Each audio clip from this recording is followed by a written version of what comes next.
Hello everyone, welcome along to your Monday night phone in. My name's Brian. I'm joined by Stuart and Kieran. Stuart, how are we? Not been a while.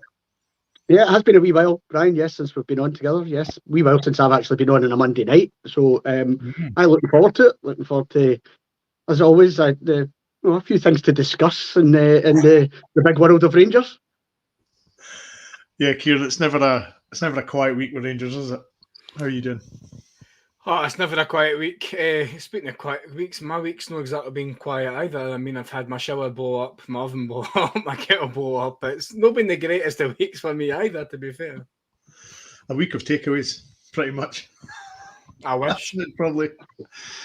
So, folks, yes, it's hopefully going to be a phone-in tonight because Martin has somehow managed to scoot his way back down from Dundee, where he was, or Arbroath. He was watching his brother playing football, so he's back now, and the phones will be open soon. But more importantly, Stuart, there was the chairman's press conference today. I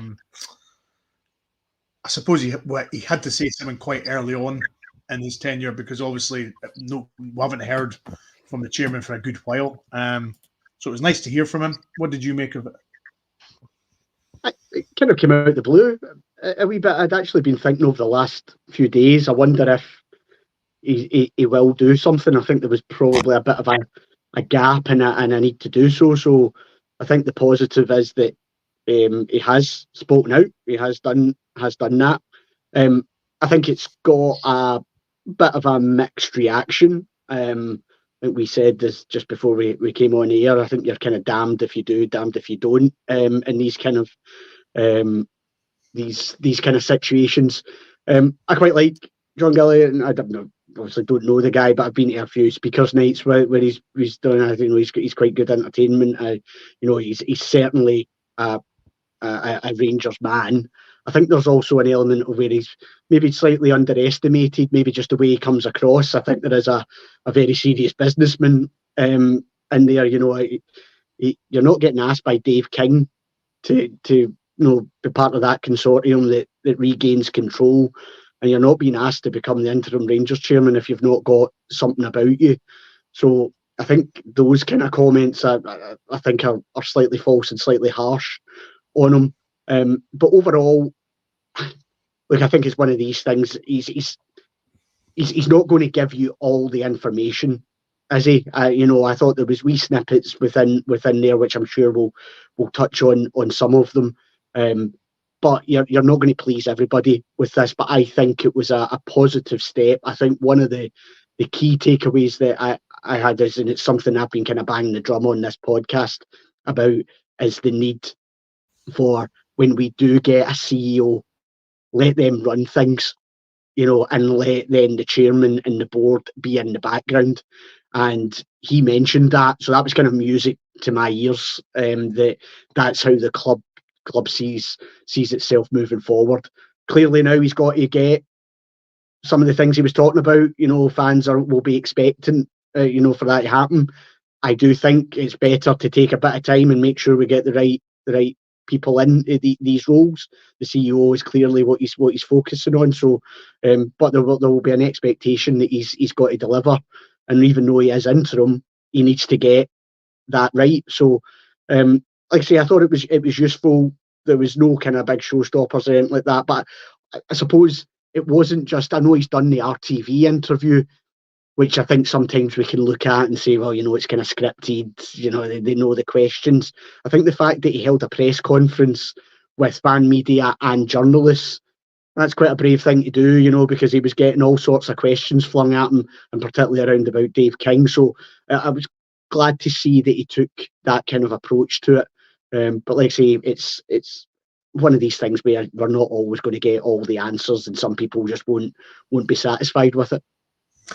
Just sticking with you, Stuart, on the subject of John Gilligan, he was he emphasised quite heavily that he's going to be the go-between between the sort of fans and the board. Now he's going to be the one that's sort of picking up the slack for the CEO until that person is appointed. Because I think he has appreciated that there's not been much sort of communications recently, and he was making that point very strongly today, wasn't he? He was, and I think he's absolutely recognised that probably unwillingly and by default, your manager has then become the face of the club, and not just for footballing reasons. He's been asked questions about things that are going on at boardroom level. We want the manager just to be focusing on the footballing side of things. So if it's John Gilligan or somebody else from the board, that I'm not expecting them to come out every week and hold a press conference like that. I think that's not what I'm expecting. But I think when there are things, whether that's if Dave King, and the ball is now firmly back in Dave King's court, if Dave King does something else, whether or not he'll maybe feel a need to then maybe come out and release, whether it's a statement or whatever, a short video. I think that is needed. Let the manager get on with dealing with the footballing side. He's got a big enough job as it is. And I think that was something that I was pleased to hear them say, that he's recognised that. And then he spoke quite highly of the manager, I thought, as well. Very much so. How do you think he handled the King questions? Because obviously that's a topic that, it was obviously going to get brought up today, him being the new chairman. Of course, Dave King was wanting to be the new chairman. How do you think he handled the sort of questions? Overall, pretty well. I think you could sense there was a bit of awkwardness there. I think he has a relationship with Dave King. I think, and he kind of touched on that. But I think there was also that element where he's obviously got relationships with certain people who are currently on the board. And I think it did kind of come across that maybe some of the stuff that Dave King's done has annoyed not only him, but obviously the board, and certainly how the way that Dave King has went about it. So I think he got his message across there that, if Dave King wants to continue this dialogue, well, can we do it under the radar? Can it be brought more in-house? And actually then some of the requests that Dave King's making, things like an EGM, for example, I think we now have to take it. If Dave King does anything and it's released through the media, and particularly through the people that he normally goes to, then I think you can take it as pretty much gospel that Dave King is again trying to light fires. He's trying to mess things up. He's trying to cause a bit of unease there. And I think what John Gilligan was trying to get across today is we don't need that. We've got enough things going on. I think you've done your bit now, and whether or not Dave King's ever really thought he was ever going to be Rangers chairman again, or he was that, or whether he's just his whole approach was just to kind of ruffle some feathers and maybe start shining a light in some of these things. Well, he's probably done that now, and maybe it is time to kind of take a step back. Whether he does that or not, that's another story. But yeah, I think it was slightly awkward for him, and I do appreciate that, because I think he's got relationships across the board. But I did sense that he's probably slightly annoyed with how King has went about things. But that's Dave King. Absolutely. Absolutely.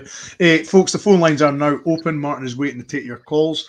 0141 628 7237. 0141 628 7237. Plenty for you to phone about the game at the weekend back at Ibrox. Obviously, the chairman's press conference today. We've got the Malmo game coming up, so there's lots to discuss. And Kieran, one of the first things that the chairman came out with was that he says, I'll stay here as long as I'm required. I'm expecting a few months, but the main priority is appointing a CEO, and he spoke about that quite a lot today as well. Yeah, I mean, we've heard a few months, a couple of times now. It wasn't that long ago that a chairman was imminent, and it just seems like it's just kind of became a bit comical now that it's like the Jordan Rossiter 7 to 10 days. We'll get a chairman in a couple of months. It just seems that at the moment, I know obviously there's a lot of things going on at the club. As Stuart touched on there, the Dave King kind of lighting fires and him putting a stop to it abruptly by saying, we don't want the CGM kind of thing. But to me, it just seems comical. If he wants to step into the seat for a couple of months and how long he needs to be there, I'm happy somebody's going to be there till we make the right appointment. But the biggest thing is we need to make the right appointment. We need somebody that's actually going to control things, that's actually going to do things for the club. We need someone with a clear vision. Yeah, and I think that's the thing, Kieran. He's obviously been thrown in the deep end, John Gilligan. He's obviously not expected to be where he is just now. I mean, he's already said that his missus isn't too pleased with him being in the position he is now, but here he is. At least, I suppose, having somebody in the position for a period of time, as long as it's as long as they've got, as he said himself, he's got to put his supporter's hat to the side now. He's got to put his chairman's hat on. He's got, he can be a supporter for 90 minutes whenever they play, but otherwise he's got his chairman's hat fully on now. And I think that'll be quite challenging for anybody, because you obviously love the club and you want to do the best, but at the same time you've got to do what's best interests of the club more than what you think's best, because you're working with other people. I just think that it's at least we know now that he is the chairman for the foreseeable. He's already said that quickly after the CEO will hopefully appoint a new chairman as well. So, the wheels are obviously in motion now. Well, he's saying the wheels are in motion. So we've just got to take his word for it, haven't we? Yeah, I mean, that's the only thing that we can do. I mean, us as supporters, we want nothing more than our club to succeed.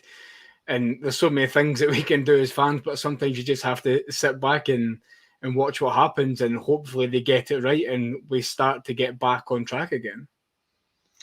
Yeah, I mean, he spoke, Stuart, today about, we need an assertive character, with a new chairman, stability. We've got to recruit the CEO. This CEO chat's been going since obviously James Bisgrove went to Saudi Arabia, so it's not a new topic, but he obviously, as you said earlier, he's picked up on the sort of noise and the sort of angst from the fans that this position still hasn't been filled, and he's obviously making it his priority to sort that problem out.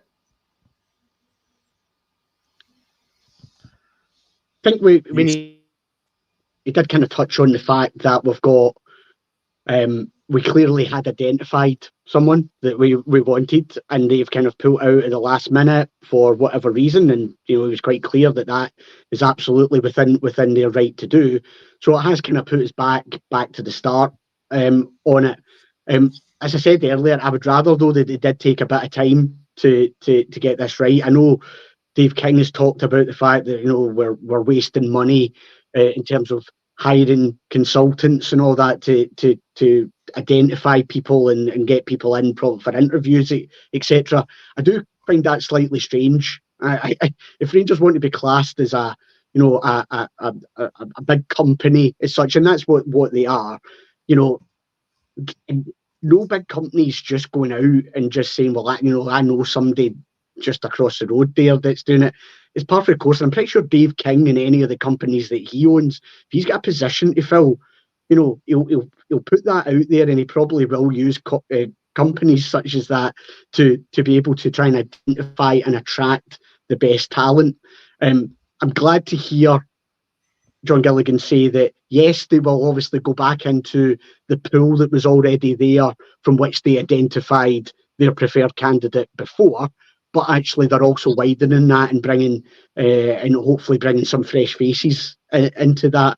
And it was, again, he was put on the spot about what they're expecting from a CEO.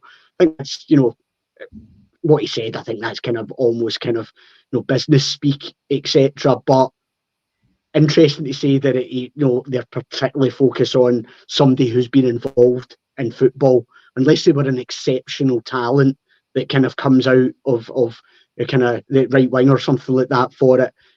They want somebody who's got a bit of football nous and has been involved in the game and kind of knows how it works. And I think as fans, I think we felt that was probably needed as well. We've got a board that hasn't probably got that nous, so actually it makes more sense that you've then got someone in the day-to-day running that's got a bit of a wherewithal in terms of how these things operate. Let's say it's not going to probably happen overnight, and those famous words, we probably need to show a bit of patience, and as Rangers support, that's probably not going to be easy.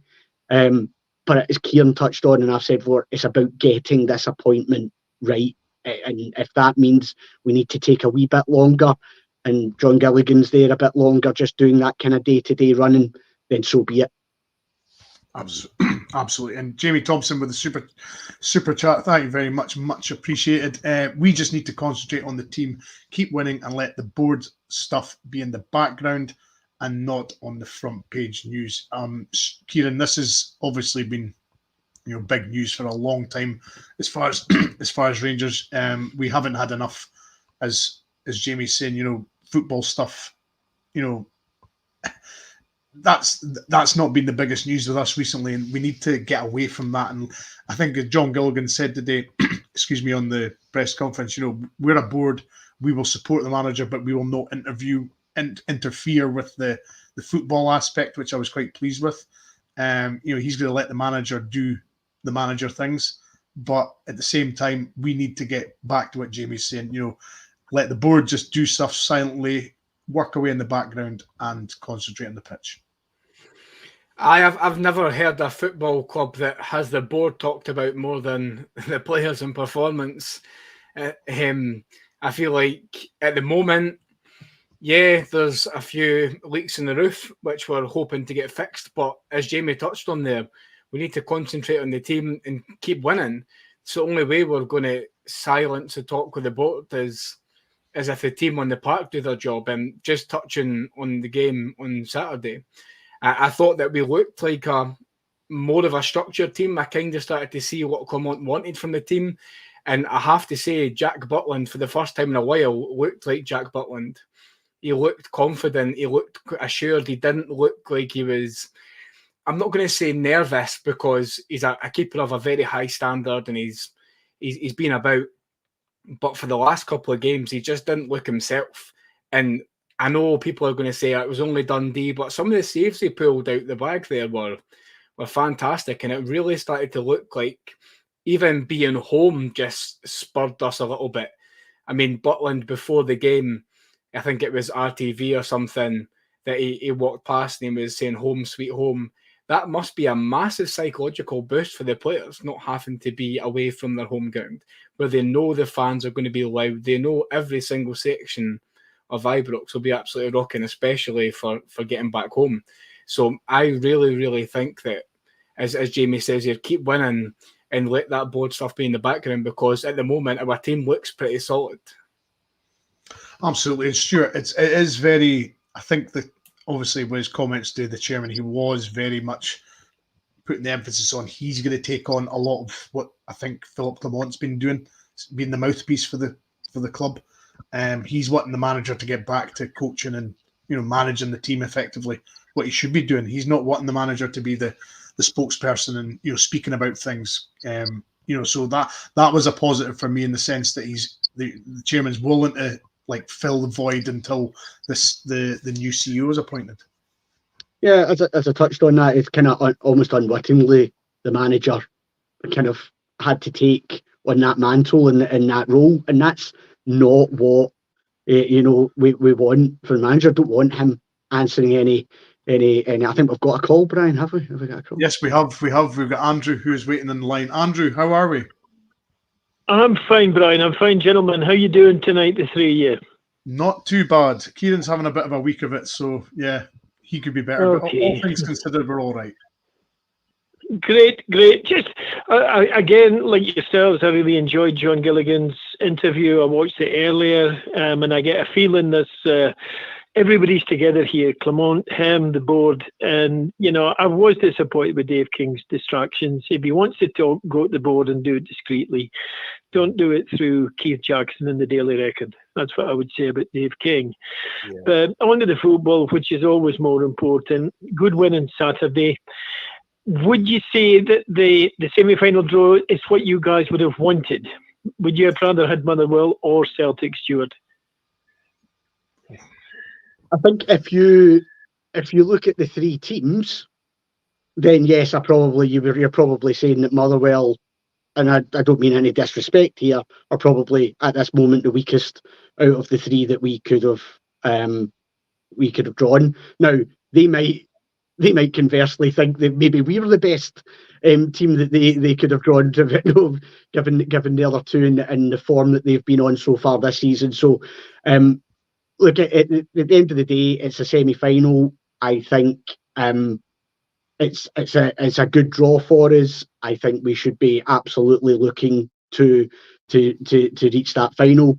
A bit like Saturday, I would look at that semi-final, but I thought Saturday was comfortable, and actually that's what pleased me the most about Saturday's performance, was the fact that we've not had too many comfortable games as of late, and it was a comfortable victory. And if we're being honest and truthful, that's what the semi-final should be as well. We should go to Hampden, big pitch should suit us. We're very comfortable in those surroundings. We will undoubtedly have the majority of the fans, I would imagine. I'm not convinced Motherwell will take half an allocation. So it really should be a kind of home away from home for us, and we should see a comfortable victory there. But you've got to do that. You've got to do that on the pitch. But to answer your question, I think out of the three teams, yes, you would have maybe said, who would you want? It would have been Motherwell at this stage. That's not to underestimate them. They gave us a kind of bit of a tough game recently, but we should have too much for them. I would agree, Stuart, and I'm hoping the team will gel even more by then as well, because we've got a few European games coming up now. None of them will be easy, Stuart or Brian or Kieran. The European ties will be a big test for a fairly new Rangers squad. We're still tweaking the positions there. I think you've still got to get Berami, the Albanian, into that number 10 role, I would say, and that'll be his long-term job. But I presume he's trying to get Oscar Cortez up to full speed on the left and get Rabi Matondo back fit again, as well as Danilo. So I think, the team's learning. We're getting there. We just need to keep winning games and focusing on football. Well, Andrew, I would say if you take the manager at his word, really that semi-final should just be hitting at the point where he believes this team should be hitting full stride with it. So I fingers crossed that is the case, and I agree with you. I think I see Berami as a 10. I think if everybody's fit and firing, I think it's Cortez on the left, it's Berami 10, and it's Czerny on the right, and at the moment it's probably still Dessers as up top, but I would think that would be the manager's preferred front four if we could get them all fit and available at the same time. That's it. It's as I say, the money for the European involvement, I think I'm more enthusiastic about than the games themselves, because we've got some huge tasks. We're never going to find it easy against English opposition in Tottenham and Man United. Even Malmo next week is going to be a very hard game. So, there's no easy games out there at this level, but good experience, and hopefully will allow Clermont to get that side gelled and fit and ready to take on the domestic competitions, which I feel are our best chance of success this season. And Andrew, Yeah. I've got a quick question for yourself about Malmo. So obviously last time we played Malmo, it didn't end well, and the team back then maybe looked a little bit stronger than the team we have at the moment. Do you think that we can overcome that hurdle and beat Malmo, or do you think that it's possibly going to be the same fate as the last Rangers time? It's apparently they've got one or two decent players, Kieran, one in particular. I haven't really looked at the form of the foreign players, but Giovanni Van Bronckhorst showed, that he took that Rangers side, which was quite ordinary if you look at his back two central defenders, and he took him to a final. So I would say you've just got to go into every game believing that you can win. Definitely. Absolutely. Andrew, great to speak to you as always. As Key W's just Likewise, said, the voice Brian. of reason. Thanks very much. Nice to talk to you guys. Easy. Enjoy the game. Nice speaking. Andrew's always the voice of reason, isn't he, Stuart? Speaks so much sense. Yeah, absolutely. And look, Thursday's going to be a tricky game. Typically for us, we play Malmo while they're still in their season. There'll be teams in this league phase who will be playing Malmo when they're way into their close season. Their league's just about to finish. So probably this is the worst time that you could have got Malmo, and particularly away from home. But I mean, yes, they beat us the last time, but that was a shamble of a Rangers performance.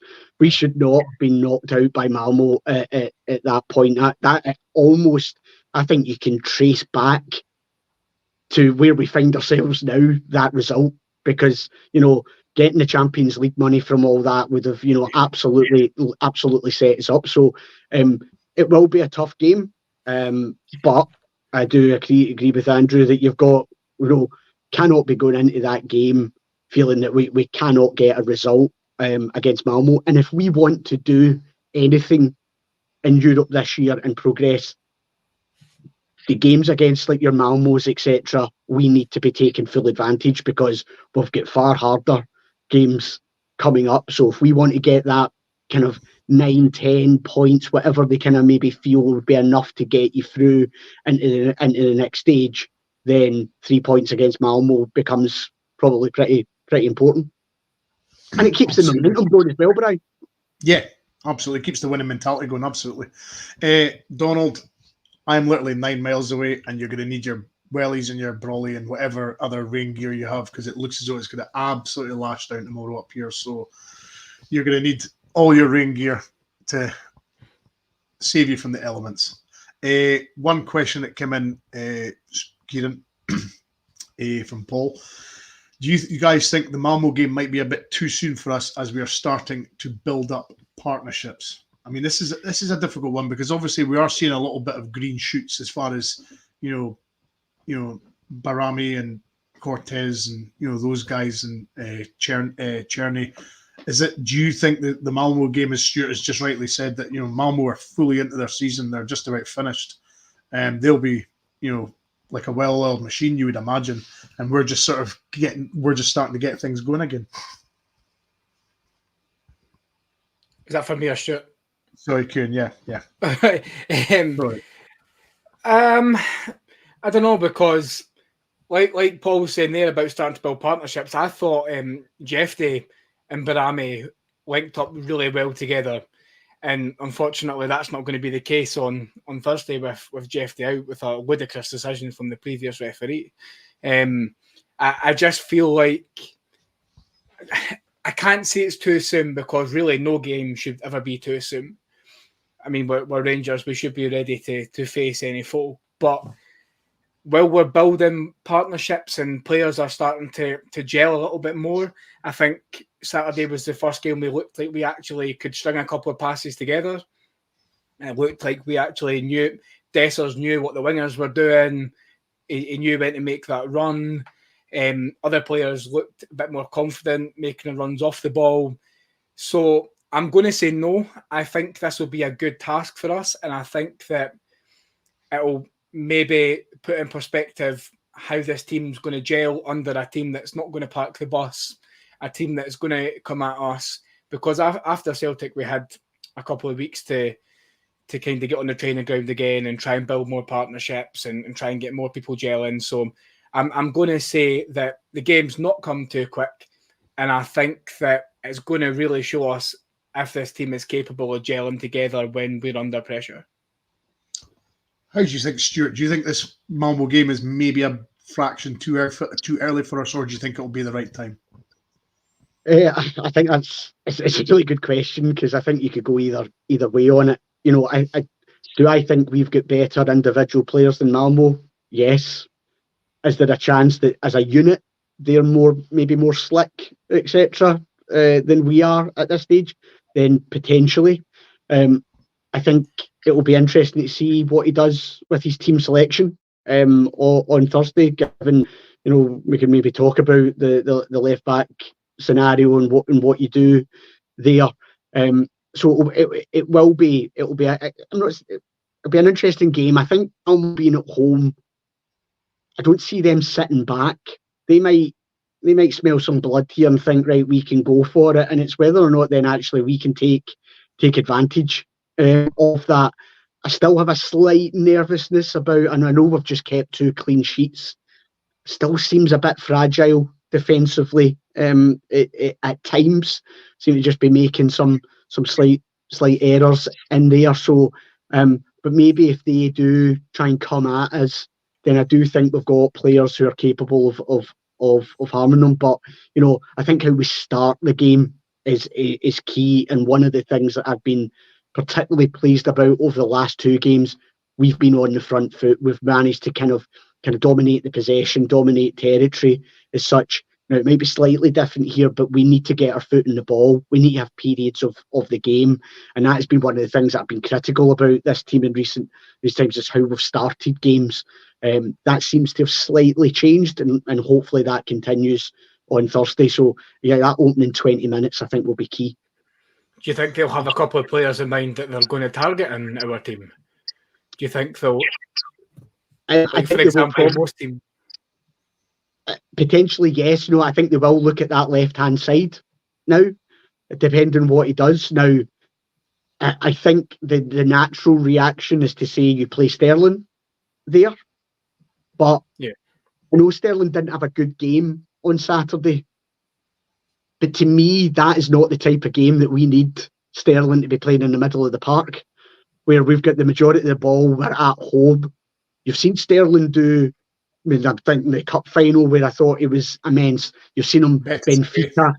Yeah, Betis away, Benfica away, where he was excellent as well. So, is Thursday's game a better fit for Sterling in the middle of the park, where he can use his physicality, he can use it, get about the pitch?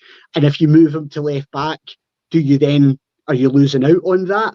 But what are your options? Maybe you will have to go with the youngster and Fraser. I've seen some people say, well, why are we giving this boy a new contract if we're not willing to put him in? But we haven't seen him this season. So it's a really big ask to put him straight into a kind of a Europa League phase game. Not saying he's not capable of doing it, but yeah, it's a bit of pressure considering he's not really kicked a ball at first team level. So they might look at that. Do they look at Proper potentially in terms of? I think he does lack a bit of pace. I think we've probably seen that. I'm not saying he's slow, but he's not quite got that recovery pace. If we are slightly open, so they could potentially look at that.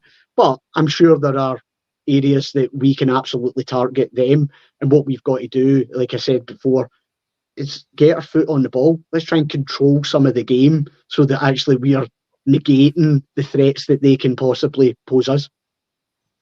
Absolutely. Totally agree. Now, you know what Martin is with his likes and his algorithms and stuff. So I'm just a way to say we're on 69. It's funny, Brian. It's funny that you should mention that as I just jump in and annoy all 3 of you. I'm sitting behind the scenes, folks. I'm taking the phone calls at 01416287237. Please get your calls in now. And yes, people have been complaining about this, which is hence why I've jumped on quickly to talk about it. When X amount of people like your show, it spreads it across YouTube. As this is now my job, I need you to like and subscribe and share and all that good stuff. The show, I know it's frustrating. I know it's annoying, me constantly saying, oh, like and subscribe, blah, blah, blah. But I have to, because if I don't say it, then people don't like. So, and just to prove my theory, like 8 people have liked since I started talking. So please get your likes and subscribes in. Please keep sharing the show. And of course, if you want to help support the show further, you can by becoming a member. There's loads and loads of member content. There's 3 different tiers for you to pick from. If you're in a financial position right now to do so, it would be greatly appreciated. As the sniper says, it's all about the algorithm. That's what it's all about. So if you want to help support the channel, like, share, subscribe. And if you want to go that wee bit further and become a member, then you can do so by pressing the join button below. And if it's not there, go into the description and there's a link to becoming a channel member. To get your phone calls in, 01416287237. Brian, I was just going to say, those 8 people just liked what I was saying beforehand. They'd absolutely hee-haw to what he's just said there. So, that's the truth in that. I'm glad you said that, not me. I'm not getting the yellow card for that, but I'm glad you said that. Mel, member for 19 months. Magic, great having you. I hope you were enjoying the football today.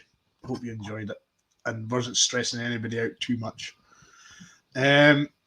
So, as I say, Kieran, we look back at the Dundee game. You could say it was an efficient performance. We got the goals when required. One guy I will mention who I have heavily criticised in the recent past is Mr. Dessers up front, but he is still scoring the goals. He is still finding ways to shut people up and try to prove his case. He's the number 9. All he can do is just keep scoring, isn't it? Look, I said this was one of my very first pods. Dessers, if you give him time to think, he'll overthink it and fluff it. If he's got that instant, then he seems to do it. Like the pass from Barami, he just hits it. He doesn't think of it. He just opens his hips and hits it. And it just seems to be that's what happens with Dessers. You give him too much time to think. I don't want to look back on the past, but you go back to the old firm in previous times, and he's going one-on-one with Hart, and he just refuses to shoot. He's got so much time to think about it. And it just seems that the minute Dessers has time to think, he just totally freezes and forget what he's doing. And he either balloons it over the bar or does something silly. But the fact is, you don't give him time to think, and he's a very good finisher. The scissor kick was a bit audacious, but if that went in, I think that it would be really good for his confidence. But just to see him enjoying his football, the fans weren't really on his back at Ibrox. They were singing his song when he scored. He looks happy. He looks a lot happier than he has been in a while. And I think that, I'm not saying that he's finding his feet because he's been here for almost a season now, but I just think that these creative players like Cherny and Barami are going to do him the world of good because they're going to play in passes that he's not going to have a chance to think about it.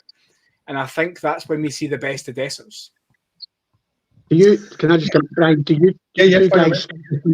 think you two guys think there's been a slight change in him where he is actually taking shots earlier now? Do you think this is something that the manager is trying to get into his head in terms of... I think I've noticed that with him. Now, maybe previously Dessers tries to control Barami's cross or whatever, but I think this season, I think there's been a wee bit of a noticeable change that he is trying to take. Now, he's a human being, so he's probably so used to what he's always done, where he likes to almost walk the ball into the net. But I don't know, do you feel that he's taking things a bit earlier? Yeah, I think so. I feel it also could be with Igamane breathing down his neck in training and looks quite efficient when he comes on, that Dessers has maybe really kind of thought, I really need to buck my ideas up here. Danilo, not saying Danilo wasn't great. He's really barely kicked a ball for us. He's scored a couple of times, but he seems to score, then he goes missing for God knows how long with an injury.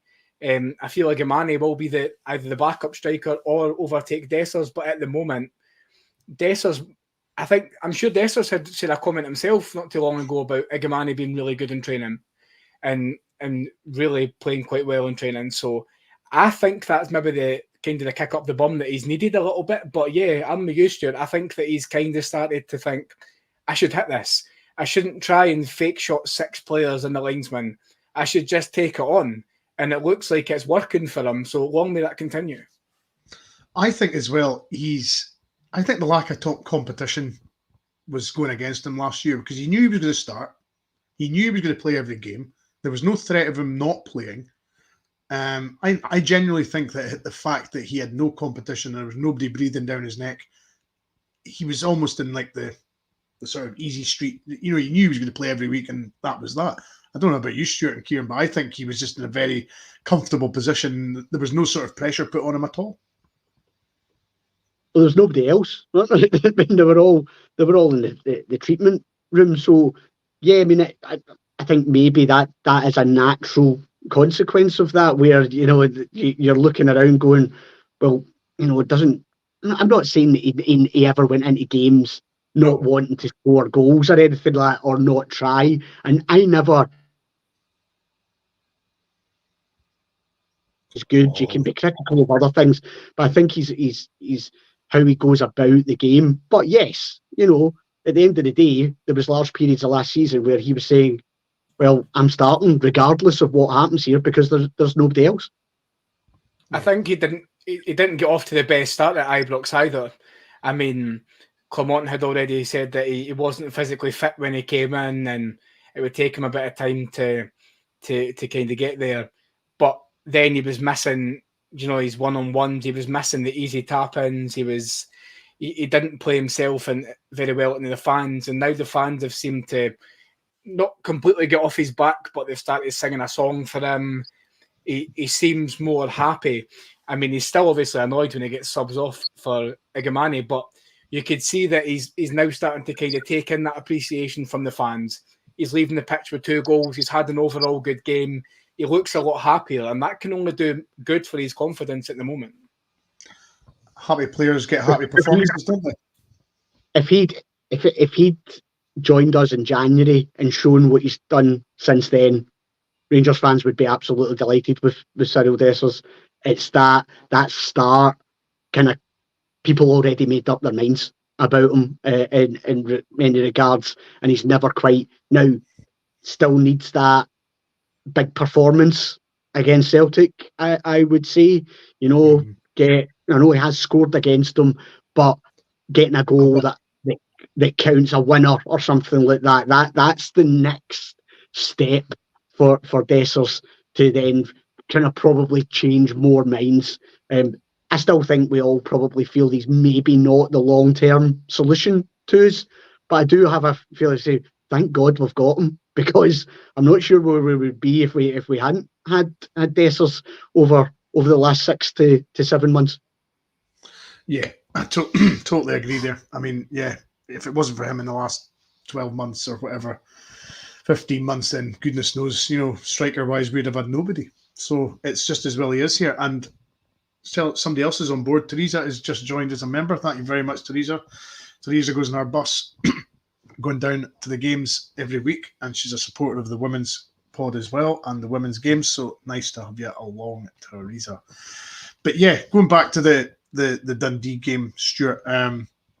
Again, it was just nice to see us in a comfortable position, winning a game, not holding on and struggling. And we asserted ourselves quite well early in the game. And as I say, Dessers got his goals. It just seemed, as people are saying in the comments, that there was I like Draskin and Barrett together. I thought they were really good together. Both busy, both tenacious, and I think the two of them could rub off on each other very well.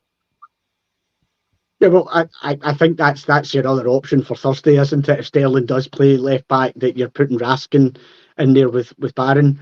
Yeah, look, Saturday was absolutely fine. I like to say that what pleased me most was how comfortable it was, and there were again promising signs. You are starting to see. One of the things I've tried to do is look at the players that we've bought in and almost match them up with someone who's left. So if you look at Yefty, would MD have Borna Barisic back over him at the moment? Would you have a John Lundstrom back rather than a Barron at the moment? Would you have a Cherney over a Scott Wright? These. So I think there are signs that we have probably done pretty well in the transfer market. There wasn't as many as we would have liked, but I think if you take a step back, was it realistic to think that we were going to be able to do this transformation in one window? No, it's not, and it's probably not going to happen in January either. You might not even find it's fully done after next summer, but at least it's put us. I think there are signs that the players that we're looking at, the players that we've identified, bringing the age down, that actually some of them are now starting to show. We've got Yefty, I think, is the prime example, and I know the guys talked about it in the post-match. Redvan's now not coming back into that team. That's Yefty's territory now at left back, and unless the manager wants to do something rather than moving him further forward. But he looks exciting, and he's only 20. He's got so much more that he can develop and improve on. And Barron, I keep saying this, he looks as if he's been there for seasons. And that's the the biggest compliment that you can get him. Now, we're going to go through sticky periods in this season, but I think you are seeing in the last couple of games where that there is potential here. And, between now and getting to the window, can we keep ourselves in and around the top of the table? Can we get ourselves to a cup final, and win it, and just see what that starts to develop? It's not going to be easy. But I thought again on Saturday there was some really, really promising signs, and it'll be interesting to see when everybody's fit, what he starts to do, what becomes his starting 11. I think that'll be really interesting. See, we're talking about individuals here. Like I'm like yourself. I think Barron is fantastic in that engine room. The running that he does really goes unnoticed quite a lot. I've got a question for you guys, and actually for the people watching. I want to see in the comments the answer. Now, CG Novo made a really good point on his video about Sterling. Sterling, can we all joke, is the Swiss utility knife and everything like that, but do you think not playing him in a solid position is going to harm his growth and development as a player? If we keep throwing him in the middle of the park and then we put him at left back or something like that, in the next game he's put forward again, and then on the occasion he ends up on the wing. Sterling's not attacking. Yep, he's a really good player, right? But I prefer him at the back. And so CG Novo had raised that question, but he also said, mentioning Tav there, do you think it's this season that Clermont's going to have to make that switch and bring Sterling in as your right back?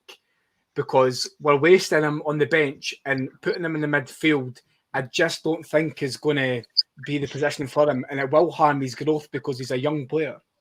I think you certainly need somebody that's versatile in the sense that you could stopgap for a game or two.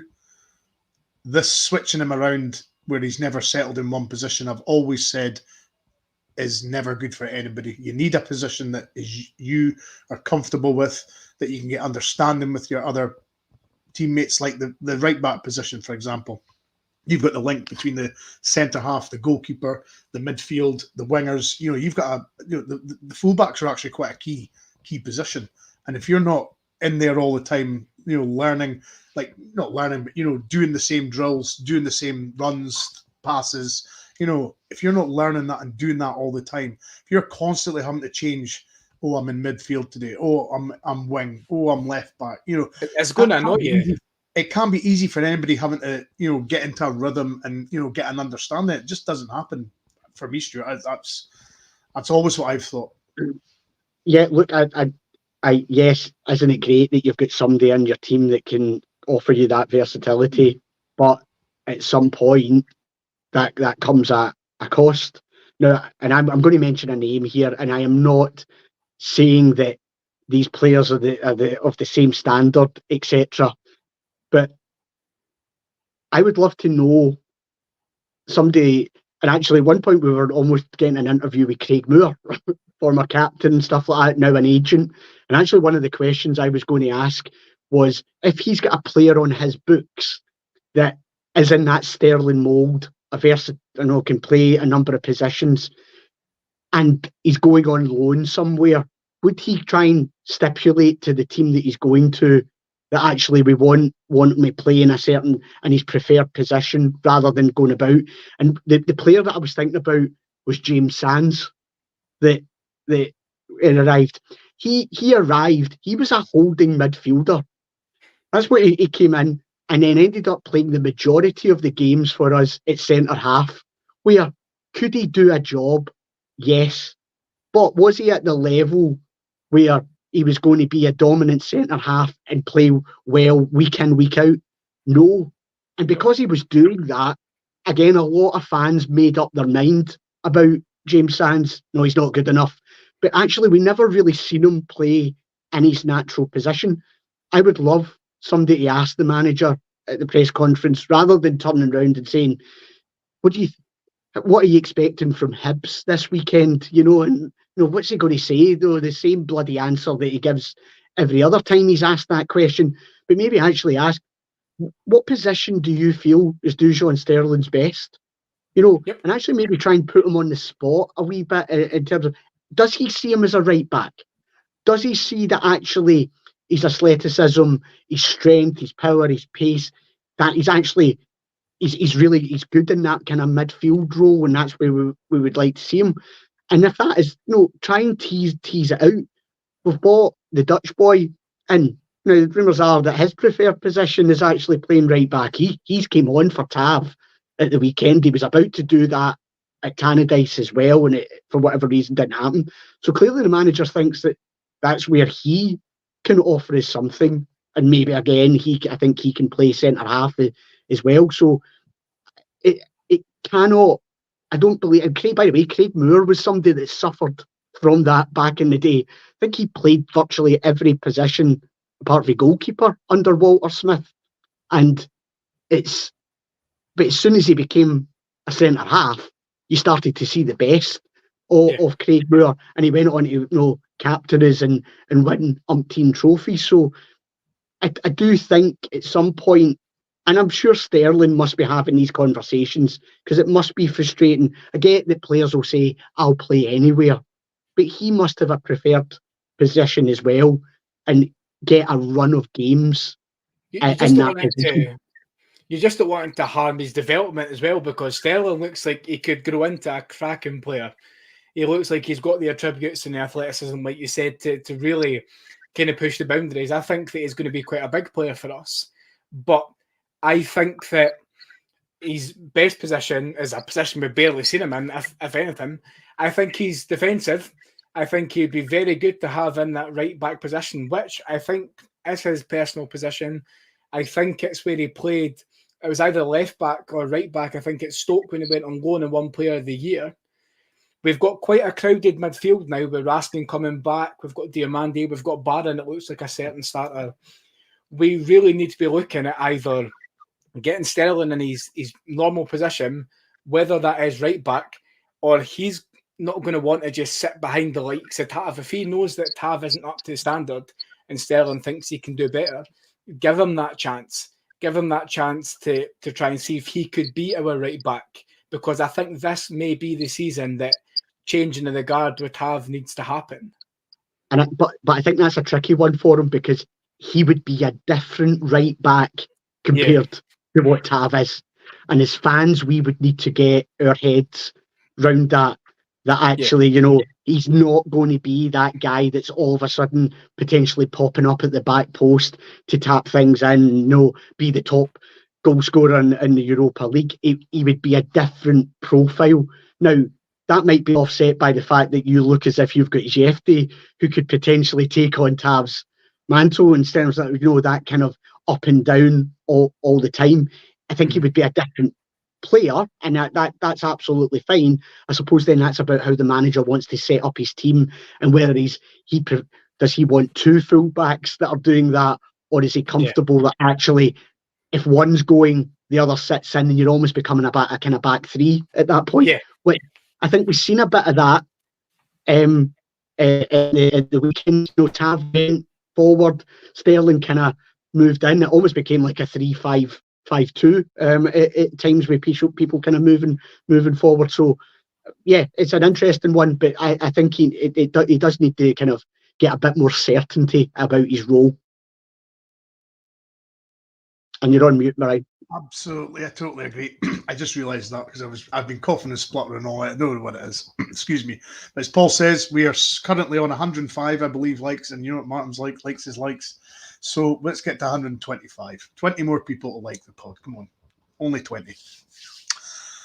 So, Kieran, the Malmo game. How do you see? I mean, how do you actually envisage that game going? It's a tricky one, as we've spoke about. We've had a decent run in the sense that we've had a couple of solid wins, in the sense that it's a bit more what the style of play we were wanting, and it's a bit more solidified. But as we've said before, Malmo is now pretty much nearing the end of their season, so they'll be fit as a fiddle. How do you think Clement will be quite pragmatic, or do you think he'll try and just play like he try and go for the win. Like yourself and Stuart touched on earlier, Malmo's going to be at home. They're well into their season. They're going to, I think, try and go for it. They've got their fans behind them. I think that they'll know that we aren't in the greatest place at the moment, and they will try and exploit that. The problem is now the group that we've got is a hell of a group. It's an absolute stalker of a group compared to some Champions League groups. This Champions League draw. Sorry, it looks that at the moment I'm kind of hoping that we go for it, and to be honest, I want Malmo to go for it as well because we've got pace on the wings, and we could use that as for the counter. I hope that we can, like Stuart said, keep the ball on the ground, keep some possession. What I don't want it to be is both teams looking at it like we really need points here, and it becomes a bit of a stalemate where there's not much into it because one team doesn't want to make a mistake, and knowing how big the 3 points could be in this group, I hope it's not going to be a boring game, but I really think that we should go for it. I mean, why not? Why not? We've got a good group of players that seem to be gelling together. Why not put them to the test? Make them go and attack Malmo, who, again, like Stuart said, I agree we've got better players than Malmo. We should have better players than Malmo. So I think Clement should tell them to go for it, stay defensive when needed, but give like Barame, Czerny the authority to go forward and make those runs and try and do something to hurt Malmo. I can't say we've got nothing to lose, but this should be the game that we've been kind of waiting for to let loose and try and attack a team that's not just going to sit back and that will probably try and come at us as well. Yeah, sure. I mean, you would probably say it's quite an even game. Malmo and Rangers, Sweden and Scotland. There's not much difference. The difference probably is just form. Simple as that. And that you can take that from that what you want. Obviously, the Scottish League and the Swedish League. I'm not sure there's much of a difference, but it is a game that if we actually play like I'm quite comfortable when we go away from home in Europe because we seem to perform better. I don't know why. But we seem to do better against teams away from home. So I'm kind of comfortable with this game. I'm looking forward to it. Yeah, but look, we absolutely Thursday nights are Rangers nights, aren't they? That's the same. So we should be looking at it. I think the days of a Rangers team under Walter Smith going away from home, being really solid defensively and trying to either come away with a draw or try and nick something on the break, those days are gone. The manager will absolutely stick with his 4-2-3-1 formation and try to play the way that he wants us to play. If we're going to places like Betis and Benfica, etc., and playing that way, then I don't see us going to Malmo and trying to change things. I think we should be looking to win. I think I said it earlier, and I know one of the comments that's just came up. If we've got any aspirations about progressing into the next stage of this, we need to be taking something from this game, and preferably that's the 3 points, because we've got far harder tasks in some of the other games. So it's about repeating again, but getting our foot in the ball. Can we kind of dominate possession early on? Can we dominate some territory? If we can do that, I think what we're seeing over the last couple of games is that we've got players that can absolutely hurt Malmo. Absolutely, we can. It's making sure that we do that. We start in the front foot and get ourselves into the game. Don't give them anything. Don't let that they can get their crowd involved. Can get them a bit more buoyant. Let's put them on the back foot from it. And if we can do that with the ball, start getting possession, then I think we can absolutely win the game and get this group phase off to or the league phase, I should call it now, off to a right good start. Yeah, league phase, group phase. They change it that often, you don't know what it is, but it's now a league phase, of course. How do you think? And yes, I think Czerny does start. I'd be amazed if he doesn't start Czerny. Do you think it'll be much as such what we've seen at the weekend? Obviously, Jeffy needs to come out, so I think there is that. That's the kind of the one thing I would imagine. I think the other part of the Butland Tav, Suter, Proper. I think it probably will be Sterling left back. I think that then means it's Raskin and Barron. I think it will be Cortez and Cherney. Dessler's up top. You've then got that issue, or not an issue, but who do you play as your 10? Does he stick with Barami or sorry, Lawrence, or is he going to go Barami? To me, I think you probably go Barami at this point. That's why you've spent the money, and a lot of money on him. So I think he would say, but that would be what I expect the team to be. But there are a couple of ones on that left back that would then, depends what happens there, that can alter your midfield. And like I say, the number 10 role. Does he think Cortez? Would he rather Cortez gives you 60 minutes, brings him off, or would he rather bring him on? So that could mean Barami starts on the left. There are a few options, and this manager does like to kind of surprise us with the lineups a wee bit. Kieran, I can't really go far too much wrong with what Stuart said. I pretty much agree with 100% of that. I mean, Sterling is the obvious choice for the left back slot, which means it'll be Barron and Raskin in the middle, hopefully, and then Barami, the way he's, he obviously played very well, but on the left side, the wingers I think are going to be much in Sutton and Dessers up top. So I think Stuart's got it spot on. Yeah, I'm exactly the same. I wouldn't change anything there either. Good stuff. Good stuff. Well, folks, that is us. We will have, I believe, a reaction for the Malmo game on Thursday night. 5:45 kickoff. It's an earlier kickoff, obviously, because we're playing slightly east of Scotland. But as Martin put up earlier, like, subscribe, and hit the notification button, because you never know when a breaking pod is going to be on, or promotion or anything. Martin, can I just say something here? That was my best attempt at a Graham Souness accent. I know it was horrendous. I know, I apologise. My dog's eating in the background. It's all going on. Can I just say that obviously there's all those likes gone now, by the way. They've just disappeared. And yeah, please make sure you do like, subscribe, and share, and all that good stuff on whatever social media platform you're watching.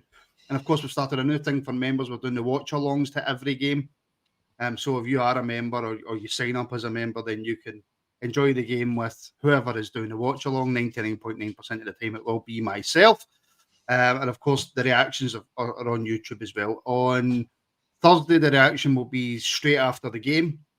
Normally, we wait a wee hour or 2 hours after the games now, but because it's a later kickoff, the reaction will be straight after the game. But if you are a member, then you can watch the game along with us as well. I'll leave the rest to you, Brian.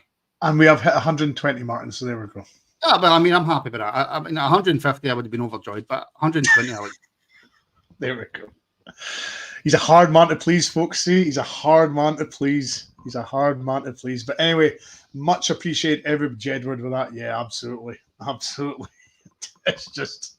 And he laughed at mine earlier. And he laughed at mine earlier. I know. Because mine is my natural colour, regardless of how terrible it looks. So I generally thought Gaza had signed under the radar again, because you'd come out with that bleached blonde hair. For the older members, that was the hairdo back when Gaza signed. He signed for Rangers and bleached his hair. So it's my natural colour. I've just got the light on this week. Oh, I see. Okay. Well, we'll take. Martin is just wetting himself in the background there. He's not believing a minute of that. But here we go. Thank you, everybody, in the comments, and Andrew for the phone in. That was brilliant. And Martin, thank you for doing the production in the background. Much appreciated. Kieran, thank you for having been here tonight. Stuart, the voice of reason, as Andrew said, thank you very much. Pleasure as always, Brian. Absolutely. And we shall see you on, I believe, Wednesday, is it, Martin? Tomorrow morning, Brian. Tomorrow morning, the Daily Rabble tomorrow will be me and Martin at 11:30. So Martin will be doing the normal sort of solo bits, and I'll jump in every now and again and do a bit behind the scenes. But we will back tomorrow morning at 11:30 with the Morning Rabble. So thanks for joining us, and we'll see you soon.